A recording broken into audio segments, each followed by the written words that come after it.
Saudara-saudari yang terkasih, bersama dengan para Bapak Uskup seluruh Indonesia, saya mengucapkan turut berduka cita kepada keluarga, kepada Ordo Karmel, dan juga kepada kita. Tentunya kami juga turut berduka cita karena Monsinyur Hadi Sumarto menjadi bagian dari keluarga kami juga. Barusan Nuncio Apostolik untuk Indonesia, Monsinyur Piero Piopo menelepon saya untuk menyampaikan juga turut berduka cita. Beliau kemarin juga sudah ke sini. Saya diminta oleh Bapak Kardinal untuk menyampaikan kesan-kesan pada bagian awal ini. Nanti ada bagian yang kedua, dilanjutkan oleh Bapak Kardinal. Saudara-saudari yang terkasih, uskup yang saya ketahui namanya sejak SD adalah Monsinyur Hadi Sumarto Okarm, karena menjadi bahan ulangan agama. Siapakah Ketua Mawi? Maka saya hafalkan. Uskup saya sendiri saya lupa, tapi Monsinyur Hadi saya hafal. Waktu saya masuk seminari Mertoyudan, maka nama uskup yang dihafalkan hanya Ketua Mawi. Saya berpikir waktu itu pasti ini orang hebat, orang besar. Setelah saya menjadi imam, saya baru bertemu dengan Monsinyur Hadi Sumarto dalam rekoleksi para imam di Bandung. Saya langsung terkesan, ia pasti orang baik dari sharing pengalaman imannya. Setelah saya menjadi uskup, saya bertemu beberapa kali dengan Monsinyur Hadi Sumarto. Saya mengalami dan berkata, pasti beliau ini adalah orang suci. Lihatlah hidupnya yang penuh sukacita, seperti digambarkan oleh Paus Fransiskus dalam kalimat pertama Evangelii Gaudium.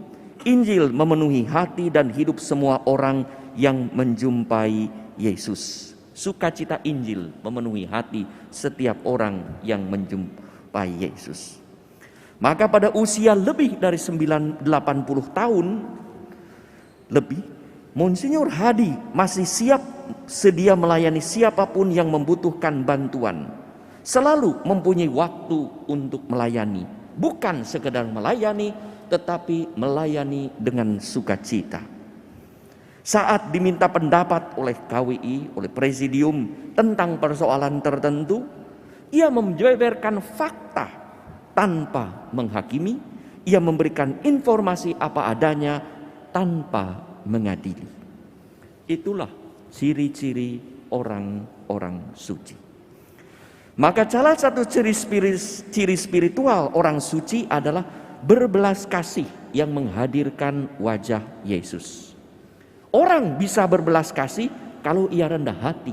Maka kalau kita mengalami Monsinyur Hadi sebagai pribadi yang rendah hati, tiada lain karena ia juga adalah orang yang suci. Salah satu ciri material badani orang suci adalah tak terikat pada pribadi, pada lokasi, pada materi atau fungsi tertentu.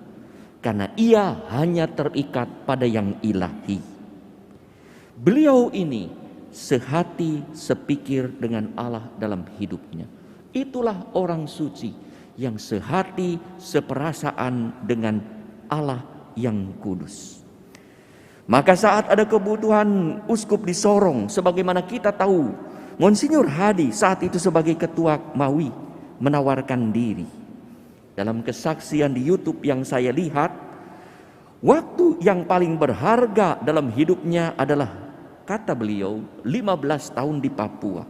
Bukan karena beliau telah melakukan hal-hal yang besar di sana, pasti juga sudah melakukan, tetapi beliau mengatakan, karena saya sebagai uskup masih banyak belajar di sana. Diperkenankan banyak belajar. Itulah ciri dari orang yang rendah hati dan suci. Maka boleh dikatakan, disimpulkan dalam pengalaman hidup saya, Monsinyur Hadi adalah orang kudus zaman now, yang digambarkan Paus Fransiskus dalam Gaudete et Exsultate, bersukacita dan bergembira, yaitu bagaimana menjadi orang suci dengan melakukan kegiatan sehari-hari dalam iman kepada Allah dan komitmen pada gereja. Saya berangan-angan jika saya diberi umur panjang setelah emeritus nanti, saya pun ingin hidup seperti Bapak Uskup Hadi Sumarto yang tetap menjadi gembala penuh sukacita bagi siapapun, menjadi imam yang berbelas kasih sampai menutup mata. Terima kasih Monsinyur Hadi atas kesaksian hidup Bapak Uskup sebagai orang suci zaman now.